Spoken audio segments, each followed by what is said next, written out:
Close your eyes for a second. Imagine the perfect life. Warm weather every single day. Beaches so beautiful they look photoshopped. A government that actually works. Streets that are actually clean. A country so safe, so stable, so impossibly well put together that millions of people around the world spend their entire lives dreaming of moving there. Now open your eyes, because the people already living that dream are quietly falling apart.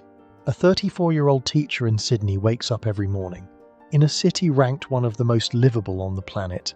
Beautiful harbour outside her window, perfect weather, safe streets, good schools, and she hasn't slept properly in 8 months, because last night, like every night, she did the same calculation. Rent, groceries, electricity, car, and no matter how many times she adds it up, the number at the bottom is always negative. Australia didn't get here the way Britain did, through bad political decisions, or the way Canada did, through broken promises. Australia got here through something far more sinister. It convinced its own people that drowning looks like swimming, that while your savings disappear, your Instagram still looks incredible, that while you can't afford a home in the city you were born in, at least the beach is still free, that while the gap between what life costs and what life pays keeps growing every year, at least the weather is nice. 5 reasons why Australia is not what you think, and every single one hits closer to home than you're ready for. There is a specific moment that happens in every Australian's life. You're in your late 20s, maybe early 30s. You've done everything right. Good grades, good job, good savings habits. And you sit down one Sunday morning, coffee in hand, and you open a real estate website, and something inside you quietly breaks. A 3-bedroom house in a suburb an hour from the city, $1.3 million. Not a mansion, not a view, not anything special, just a house, the kind your parents bought for $180,000 on one income while raising 3 kids and still taking holidays. Australia's housing market didn't just price out a generation. It performed a magic trick, so slow, so gradual, that most people didn't notice until it was already done. Here's the trick. Australian politicians created a tax policy called negative gearing, which means if you own an investment property and it loses money, the government subsidises your loss with tax breaks paid for by the people who can't afford to buy. Every first home buyer in Australia is literally subsidising the investor who outbid them at the same auction with their own tax money. Right now, drop a comment. Rigged if you just realised the system keeping you out of the housing market is being funded by your own paycheck, because 1.3 million Australians own 3 or more investment properties, while an entire generation rents from them, builds their wealth, pays their mortgages, and calls it just the way it is. It was never just the way it is. It was designed to be exactly this way. Australia has a nickname, the Lucky Country, coined in 1964, and for decades, it was genuinely true. Sitting on the world's largest reserves of iron ore, coal, gold, lithium, the minerals that built the modern world and the minerals building the future one, all sitting under Australian soil. China needed iron ore to build its cities. Australia sold it. The world needed coal for electricity. Australia sold it. The future needs lithium for batteries. Australia has more than almost anyone. For 30 consecutive years, Australia didn't have a single recession. Not one. While America crashed in 2008, Australia kept growing. While Europe burned, Australia kept growing. While the entire developed world held its breath, Australia just kept digging things out of the ground and selling them. And that is exactly the problem. Here is what 3 decades of luck does to a country's brain. It stops innovating. Why build the next Google when you can just dig up another mine? Why invest in manufacturing when iron ore pays better? Why develop technology when coal is still selling? Australia's entire economic identity became a hole in the ground. And for 30 years, nobody asked the question that every intelligent investor asks on day one. What happens when the hole runs out? China's economy is slowing. We covered exactly why, and exactly how badly. China buys 35% of everything Australia exports. 35%. One customer, one relationship, one economy that is quietly cracking, taking Australia's entire lucky streak down with it. Australian export revenue dropped $40 billion in a single year simply because Chinese demand slowed. $40 billion disappeared, not because Australia did anything wrong, because it built its entire future on one customer's appetite and never once asked, what happens if that appetite changes? Let me show you something. Australian banks hope you never calculate yourself. The average Australian household carries $261,000 in debt.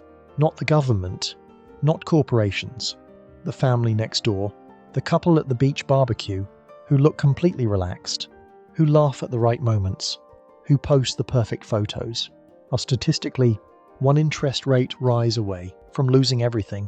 Between 2022 and 2023, the Reserve Bank of Australia raised interest rates 13 consecutive times. A couple in Melbourne bought their first home in 2021. Mortgage rate 2.1%. Monthly payment $2,400. They stretched, they sacrificed, told themselves, this is what building a future looks like. 2 years later, same mortgage, same house. Rate 6.2%. Monthly payment $3,900. $1,500 more every single month. They didn't lose their jobs. Their groceries didn't get cheaper. Their electricity didn't care about their feelings. That $1,500 came from somewhere. Holidays cancelled. Savings emptied. Retirement contributions paused. Date nights replaced with silence across a dinner table that used to feel like home and now just feels like a number they can't escape. This isn't about bad decisions.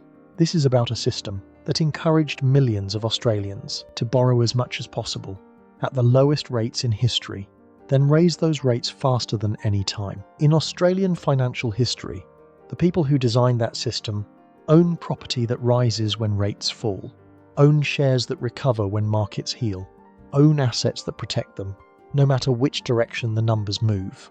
You own a mortgage that nearly broke you when they rose. And the most painful part? They knew exactly what would happen. They just knew it wouldn't happen to them. Here's what nobody tells you about living in paradise. Paradise is only paradise if you can afford to enjoy it. The beach is still free. The weather is still perfect. The sunsets still happen every single evening, whether you can pay your mortgage or not. And that is the most dangerous thing about Australia. Because when your surroundings look like a postcard, it's very hard to admit that something is deeply wrong. When your friends are posting beach photos and backyard barbecues and smiling faces, it's very hard to say out loud, I am not okay. I cannot afford this life. The dream I was sold is costing me everything and delivering nothing. So nobody says it. Everyone performs fine. Everyone keeps smiling. Everyone keeps posting.